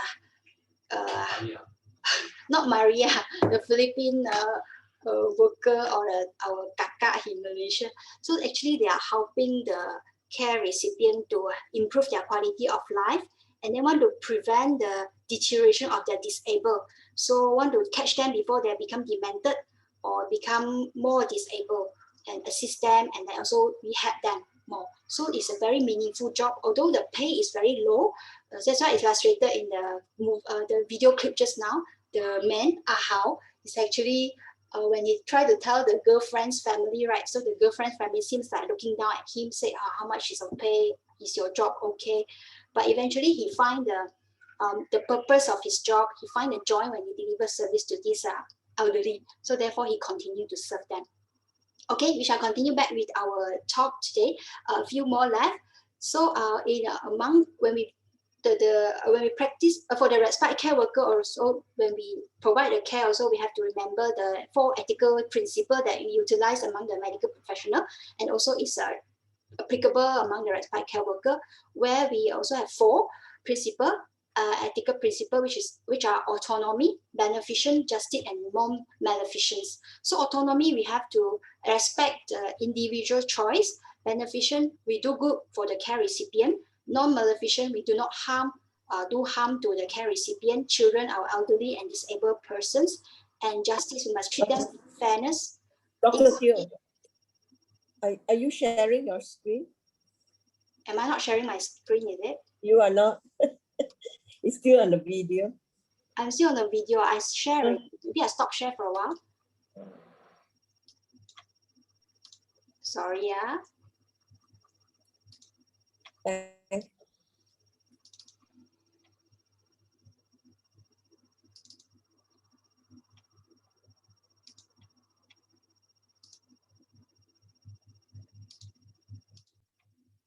Okay, now can you see my slide? Yes. Oh, probably just now the internet. Yeah. Okay. Okay, I'm here, right? All right, can you see this slide? Yes, Dr. Okay. So I go on now. So you all understand, all you all are very medical professionals. So this is all the principle that we utilize in our daily medical practice. So similarly apply to our respite care worker as well. And then there's 5 focal virtues for respite care worker: compassion, discernment, trustworthy, integrity, and conscientiousness, which are very important also for our when we provide our service to the care recipients. So there are some work regulation for respite care worker. We must remember our boundary, our limitation as well. So our role, our responsibility, and also assistant of medical personnel, supervise and guided work. The respite care worker work as an assistant of the medical personnel. They also supervise and guided the care recipient. Sometimes the respite care worker may need to refuse some task assignment, but need to clarify why you want to refuse the task. Is it because they're not fully ready for the task, concerning the safety of care recipient, and the task may harm the care recipient, and the task is against the law and regulation, or unclear and incomplete instruction must clarify before apply on care recipient. So when we provide respite care at home, so we must protect ourselves as well, know our limitation and what we can do and what we cannot do. So first, we're not doing things beyond the boundary, so we must have some rule and regulation, and certain things is within our responsibility and something is outside our responsibility. Second, we must respect to the colleagues' work, no criticism or crossing boundary. Sometimes may not be the only one person who care for the care recipient. Maybe it's a team of a respite care worker, including the medical personnel, volunteer as well. So it's a team. So we must respect each other. And we must report on the serious or important event. So for example, negligence from colleague, which may harm the care recipient as well. So we may monitor each other as well. By the way of we monitoring each other must be very gentle. And can we respect to our team member, either is our supervisor or subordinate. We must be punctual in our work, and we practice integrity and trustworthiness in performing tasks, handling all the equipment or device with care, and not wasting resources, and do not discuss about personal affairs with our care recipient, and maintain a professionality with neat and generous appearance. Okay, so this is all the do of being a respite care worker. Act as a companion for our client, listen to them when they speak, follow their wishes and demand unless it put them in immediate danger, act as an advocate for their well-being, pay attention to their surrounding, act proactively, especially when it comes to their medical condition, keep a positive attitude, finish all tasks that they have asked of you for the visit, communicate any issue or concern with the appropriate party, either the family member or the doctors, and give your client some space when needed. And remember, you are in their house, so you should respect each time you come to take care of them. So it's not treating them their house as if your house. You must respect them. And this is a don't of being a respite care worker. So don't think that you can act as their in-home doctor, leave the medical advice up to the doctors and professional, or overstep, especially when it comes to their private matter and family matter. Do not overstep. And do not go against the family or doctor wishes, even if you think it will make your client happier to do so. Like they say, no need to take medication, but you cannot follow their care recipients, clients' requests. Or withhold information from a family or medical professional. And we shouldn't violate privacy, including but not limited to going through their belonging, eavesdropping or lingering when not necessary. So you cannot check on their belonging, and do not be late. Punctuality is the most important, especially if your client need to be somewhere, take certain medication at a certain time, or the family carer need to go somewhere, so you need to be punctual. And you forget that you are valued, appreciated, and as an essential part of your client health and happiness. So do not remember you are the one very important person to guide the happiness and health of your client. So take home message will be the intention of serving people similar with the concept in 慈济感恩尊重爱 appreciate, respect, and love. So the intention of serving people must based on humanistic perspective, not because of we want to gain something, or regardless the severity of regressions of a person, that person still a human with dignity. So as long as human, he or she deserves the full human right with respect. So respite care workers should proactively advocate for care recipient with empathy and compassion. And don't forget, we will get old one day, and maybe we are the same like them. So this is the concept of 3C, care, carry, change in respite care, from care until we're supporting each other. So don't think that you are the one who's supporting them, but actually eventually we are also being supported by them as well, because you will get some joy and something when you provide the service to them. So then serve all the people who come across in the life and bring a real change to everyone around us. So this is called the respite care provider, who care, carry, and change for a better community. Okay. So just now the video I showed already. I think now also times. I think I will touch on this medical legal aspect of respite care worker. If in future we have more time, then we shall talk about this later. So thank you so much for your listening, and I will pass my mic to Brian. Yeah, Dr. Teo, thank you very much, Dr. Teo. Yeah, both of the video is quite touching. I nearly cry out, but it's better to keep in the heart rather than showing out on the video on the screen. So next, we are going to invite our Dr. Lee Jen Ping. Okay. So she is a rehabilitation medicine physician. Okay, based in Hospital Raja Perempuan Zainab. Okay, and then she is also a medical volunteer since 2010 on various medical outreach projects in Sabah, a medical volunteer for Typhoon Haiyan disaster relief. Then we have a volunteer medical personnel for Marine Discovery Dive 2014 and 2015. Then she also have a program assistant, right? Collaborate with the project. It's Kids Scuba for teenagers with disability to learn diving 2015, and rehab medical volunteer since 2016. So now let us invite Dr. Lee to the talk. Hi, good evening, everyone. Thanks, Brian, for the very kind introduction. So I'm sorry for the technical difficulties earlier. So I think Dr. Teo will share my slides, and then I will elaborate on it. So can we move on to the next slide, please? So I will be talking on the needs of the disabled person in respite care. So of course, being a rehabilitation physician, the needs of disabled people is actually quite vast, ranging from people who need minimal help to people who needs a lot of help. So when we are in the role of respite care workers, usually I think we focus more on people who need more help, but it helps to know the spectrum of the people that we might encounter. So briefly, the outline of my talk will talk a little bit about the definition, the types of disability, barriers to independency, level of needs that they need, a review of mainly the important things that you need to remember if you don't remember anything else from this talk, and any question and answer if you have. Okay, next slide. Okay, so just a brief definition of person with disability. Actually, the Dr. Loh has shared about the Person with Disabilities Act in 2008, which is a Malaysian act. And in it, it actually stated that person with disability encompass those who suffer from long-term physical, mental, intellectual, or sensory impairment, preventing their full and effective participation in society when faced with challenge.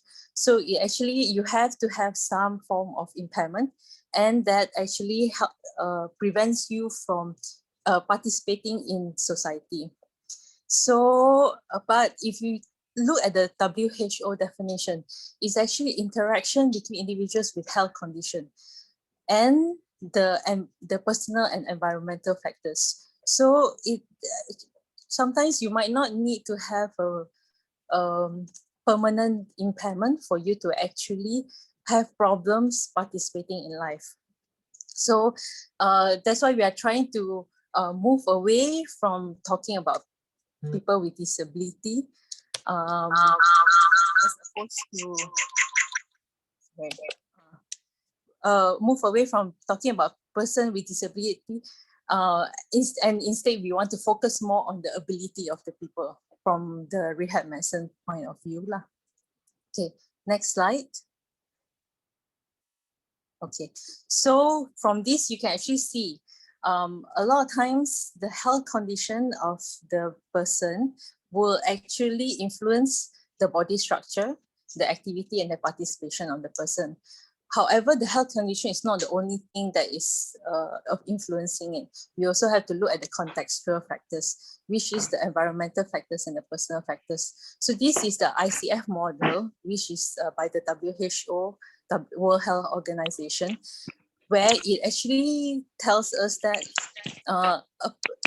people that we see as disabled are only disabled because of, not just because of their health condition, but also because of the environmental and personal factor. So sometimes by changing the environmental factors and personal factors, we can actually improve their functioning and their activity and participation in life. So the reason why I actually put this on is because when we see our beneficiary, it's actually helpful for us to also think in the long term whether certain disability are able to be rehab for better function. So even though when they refer to us, they are probably fully dependent, but if they actually have the ability, we want to be able to tap into that and to actually allow them to be more independent and to participate more in life. So next slide. Oh yeah. So from here you can see actually as a way to describe that the personal spectrum shows that actually all of us can be disabled in some form or others when we are put in different environment. So of course, a person with a permanent disability, like in touch, if they are missing one arm, they will not be able to actually fully utilize the arm at all throughout the rest of their life. However, in certain temporary or situational condition where, let's say, you have an like a fracture, which will heal in a in a few months' time, or if you're actually like a new parent holding a baby, so you actually lost the use of one arm. So in a way, if the environment does not cater to your disability at the time, you are also disabled. Yeah, so that's why when we look at the beneficiary, we also have to actually uncover whether is it going to be a permanent thing or is it going to be a temporary situational thing. So next slide. So part of that, this one, I just want to introduce to you the OQ registration we have in Malaysia. So these are the different types of disability that we can actually register in Malaysia. There are 7 different types. Okay, so if a person have a permanent disability, they should register for OTU as like Brother Chu stated earlier. We actually want to also engage in the government support to help our beneficiaries as well as in order to enable them to use the support that is actually entitled to them. So these are the types of disability. So next slide. Okay, so this is just a brief overview of the different kinds of disability with the different specialists that you will actually need to certify the disability. So most disability you can actually get any medical doctor to certify, except for if you have a hearing problem, or if you have a speech problem, or if you have psychiatry problem. So you actually don't have to refer them to a certain specialist. So any doctors, if you actually identify the patient having any form of disability, you can actually register for them. And the form actually is available in the JKM website, which I have actually included the link below in the previous slide. Okay, next slide, please. Okay. So, like I said before, the reason why we have this respite care for the patients is because they are actually not able to be independent. They are fully dependent on people. So here we just want to identify why. What are the barriers to independency that we might actually encounter in some of our beneficiaries that we see. Next slide. So just as a brief overview, these are the usual causes of causing the barriers to independency. 1 is physical impairment. Next is the mental impairment. 3, communication. 4, environment. 5, mood and behavior. Next slide. So it's helpful for us to know a little bit about all the impairments that actually might limit their participation. So first, when we talk about physical impairment, some of the common causes that you might actually come across is patient with stroke. So a lot of times, if they have stroke, then they have what we call hemiplegia. This means that they actually lost the functioning of one side of their body, usually like either left upper limb, left lower limb, or right upper limb, right lower limb. So usually it's one side. And so we always have to remember that they actually can use the other side as well if they are alert and awake. So it's only one side here. So the next is a spinal cord injury. So spinal cord injury, we actually have different levels, ranging from very high levels where they actually lost the use of all 4 limbs, and also paraplegia, where they lost the use of only both lower limbs. So like we actually had a patient in Kelantan where he actually was paraplegia. So he actually lost the use of both lower limbs, but he was actually not taught how to use his upper limb to reduce the pressure on his buttocks and things like that. He actually developed pressure ulcer. So these are the things that actually, if the patient that we see do have some use of some parts of their limbs, we have to see whether actually is that enough for us to teach them to use that to reduce the complication and to improve their function in life. So this doesn't necessarily mean that you have impairments means you have to be dependent on people the whole of your life. Okay. Then other causes will be amputation, and amputation a lot of times, especially for the lower limb, is quite easily remediable. You can actually feed them with a prosthetic leg, teach them how to use it, and they actually should be functioning well after that. Okay, next. So other physical impairments like cerebral palsy. So cerebral palsy are children who are born either with congenital malformation or they actually have some injury during the birth time and where the brain is not developing well. So they will actually have mentally they will not be able to learn any new things. They do not have the normal development as a normal child, and some of them, if it depends on the range, some of them, if they lost use of all four limbs and they're actually unable to learn new things, then of course they will be dependent. Okay, but some of them, we have seen cases where we have Paralympics athletes who are actually cerebral palsy kids who actually are able to walk and run, however in an abnormal posture, but they're actually able to function. So these are the consideration that we have to think about when we see them.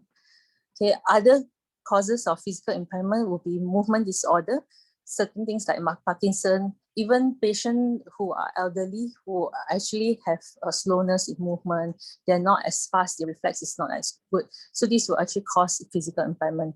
Then others things like pain and fatigue, which we don't actually see, it's not as obvious as all the other impairments, but you have to think that patients who have chronic diseases such as cancer, patient with kidney disease, things like that, they usually have a lot of issue with pain and fatigue. And even though they actually can move their arms and legs, but they actually will not be able to use most of it efficiently, and they will actually have a lot of limitation in their daily movement. Okay. Next, we move on to the mental impairment. Next slide. Okay. Oh, so sorry.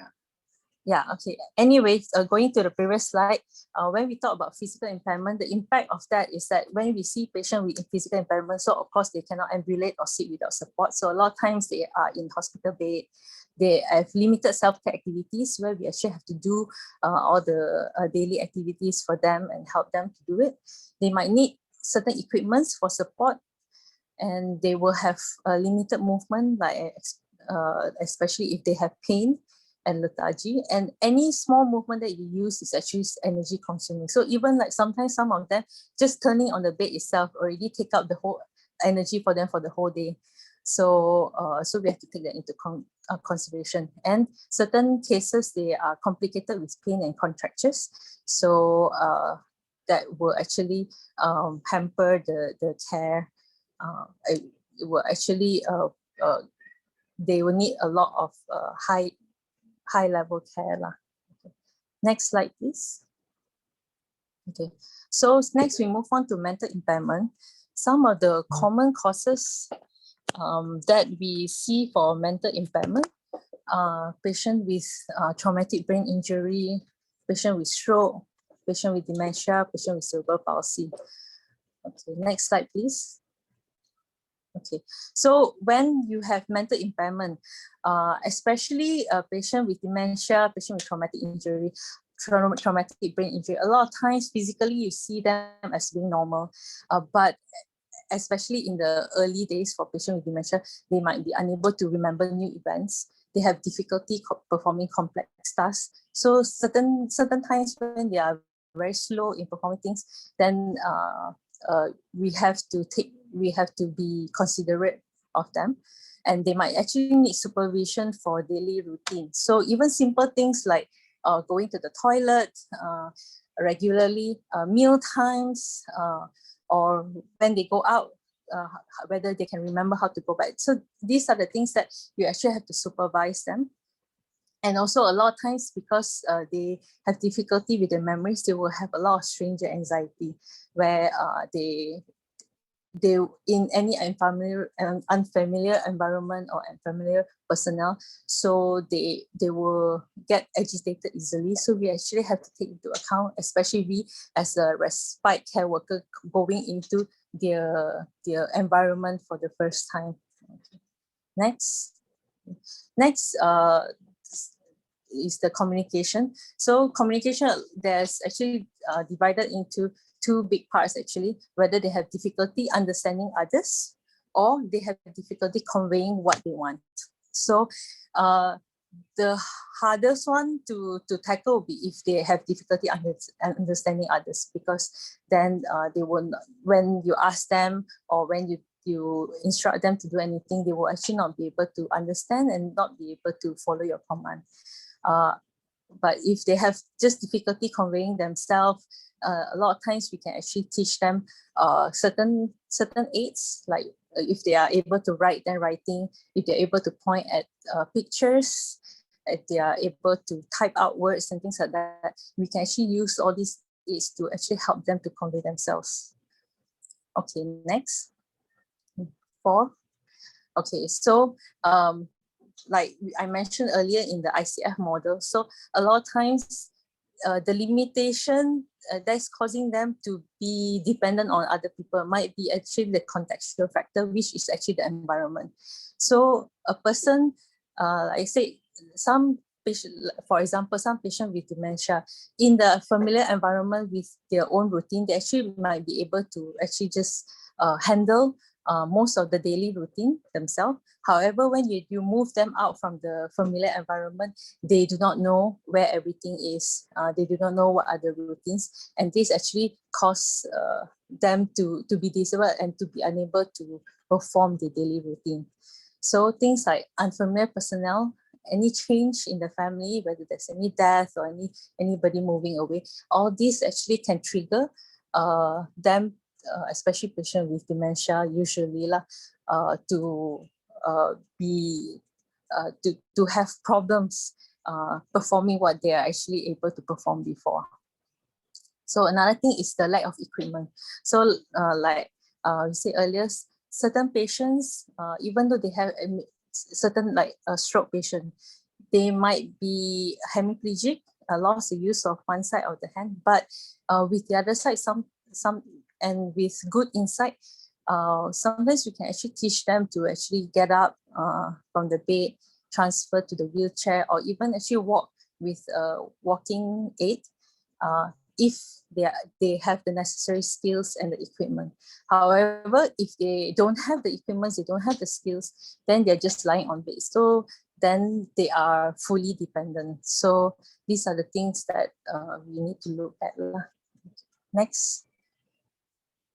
Okay, 5th. So this mood behavior.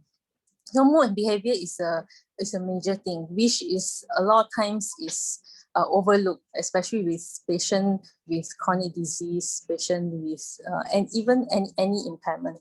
So actually, in patient with post-traumatic brain injury and stroke, depression, agitation, disinhibition, all these are very commonly seen, but they are usually not diagnosed and usually not treated. So when you do not treat the depression and they don't have the motivation to do anything, so then they become more and more disabled in a way, and they are more and more dependent on people. So like if a patient have underlying mood or psychiatric disorder, if they are actually not properly treated and they are not controlled well, then they will also be dependent on people. So this actually, the mood and behavior, even with a functioning limbs and even if they actually recovered well, even after stroke or after they have a spinal cord injury, but if we do not manage the mood and behavior, this can actually cause them to be more dependent than people with more severe impairment. Okay. So next. So what do we need to know about the patient with disability? So as a respite care worker, like what Dr. Teo mentioned just now, we actually need to know our roles, and we also need to recognize what what the patient needs. So all patients have individual level of needs. Not everybody is the same. So it's very important for us to know the background of the patient, the medical issues that they have, what type of mobility are they able to do, what are the level activities of daily living that they are able to do, and what are the routines that they have, and also the emotion and behavior, including the carer's well-being, because a lot of times the carers will influence how the beneficiary actually performs. Next. So what do we need to know for medical care? Next. Previous, okay. So it's important for us to actually take note of what the essential medication, and if they are able to take it themselves, we still need to supervise, make sure that it's been taken, or if we need to serve it, then we have to serve it on time. And there's a lot of patients who actually have what we call PRN medication. So that means this medication is there, it's not served regularly, but it's sometimes needed for certain things. So it's important for us to know what are the medication they need for certain issues, such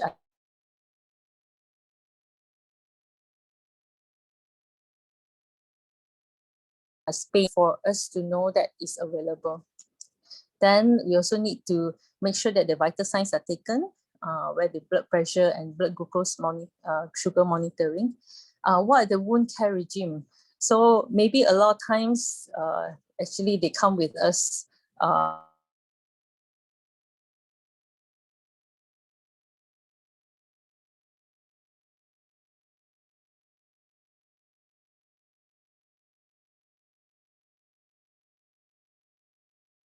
complications such as fitting. They might have issues with pain, especially when we do the stretching exercise, when we do positioning exercise. So it's actually helpful for us to know about it so that we can actually take care about it.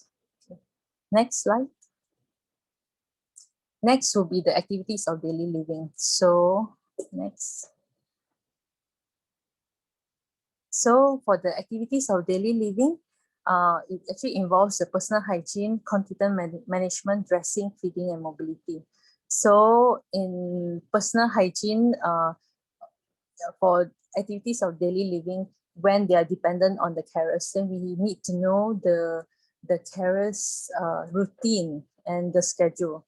And as a respite worker, we actually have to respect that and follow their routine. So sometimes if we have established rapport, we can actually suggest, like some patients, we do see that when they are first referred to us, they haven't bathed for a long time, and that is something that they've just gotten used to.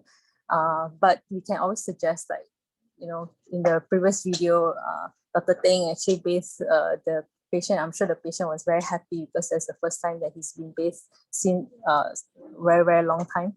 But so these are the things that we need to make sure that a patient gets, because all this hygiene needs to be a regular thing, and you need to make sure that they are taken care of. And if the carers are unable to cope with it, that's where we come in to make sure that they are being taken care of regularly. Okay, next. So, like I said before, the frequency of activities needs to be established. Any special precaution that we need to take, like certain positioning, some patients are not comfortable in certain position, and also any levels of independency and dependency. So certain things, like if the patient is actually able to do it themselves, like feeding, some of them, they may retain the use of one hand and they're actually still able to feed themselves.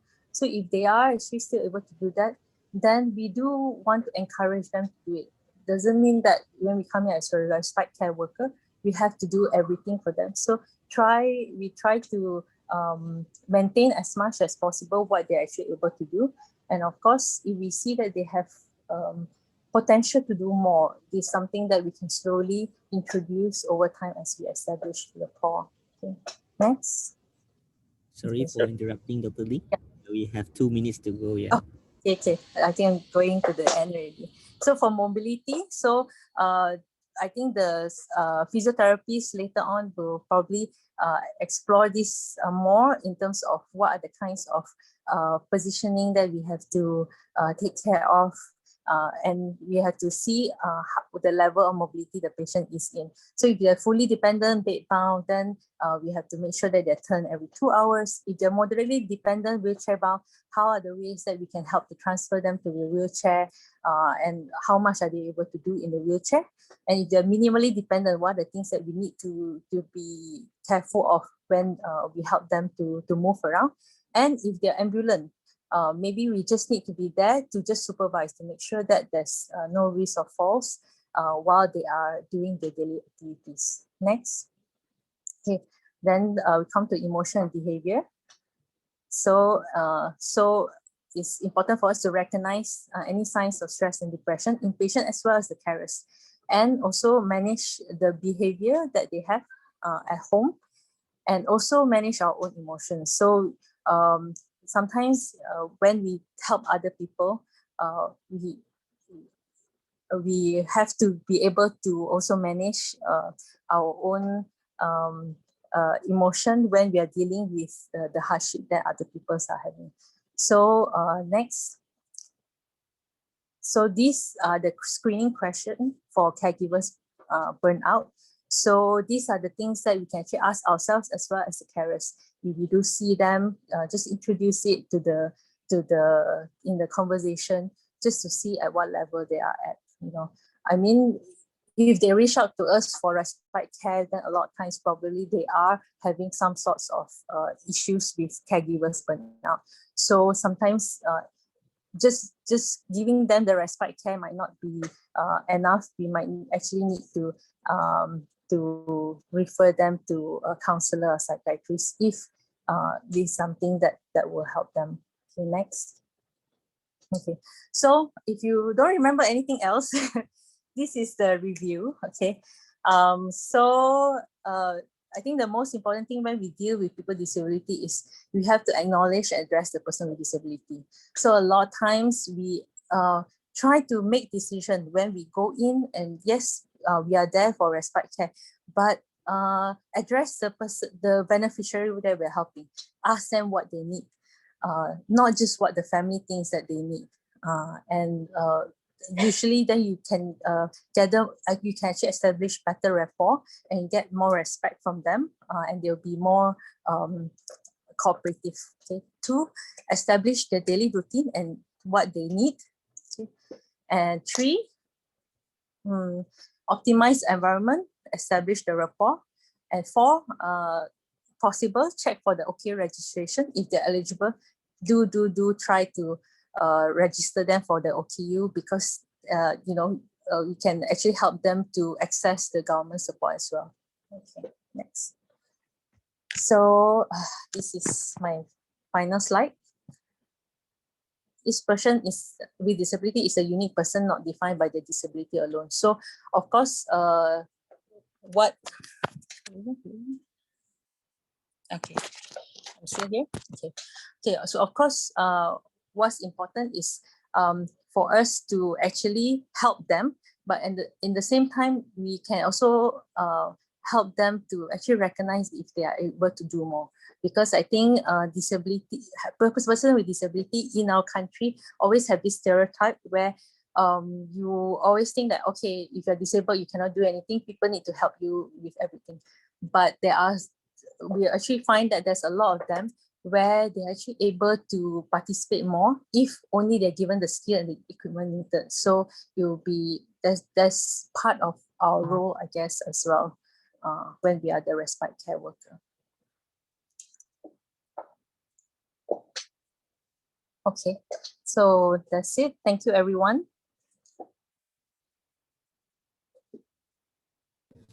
Okay, so do you all have any question?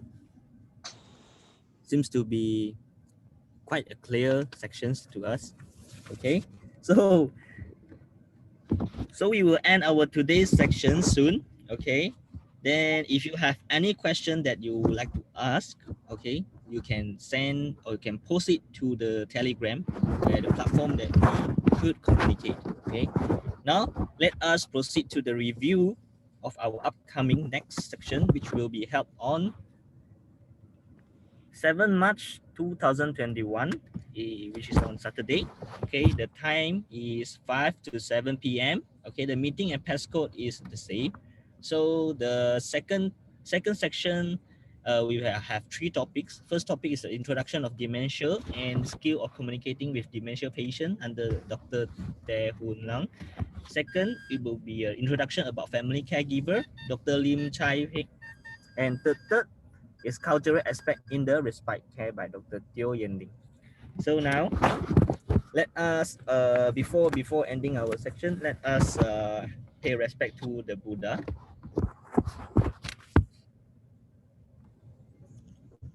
So let us stand and bow. First bow, second bow, third bow. Now let us pay respect to our Master Cheng Yen. Let us stand. First bow, second bow, third bow. So thank you everyone. Thank you all the participants today. So now we show you the attendance QR code. If just now you have missed it, you can scan again. Okay, so that we can capture your attendance. Okay. So we will end here, and thank you for participating today's section. It is a very happening section because we have a total of 85 participants. Okay. Thank you. Cảm ơn very much. Cảm ơn. I can't scan how to scan. Cannot scan that participant. Can try to use the WeChat.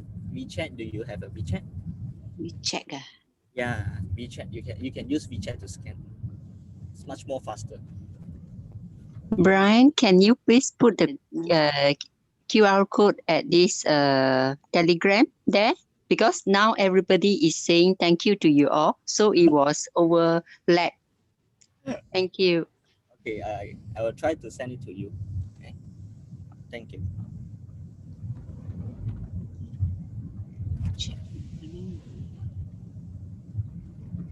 Maybe can ask my son.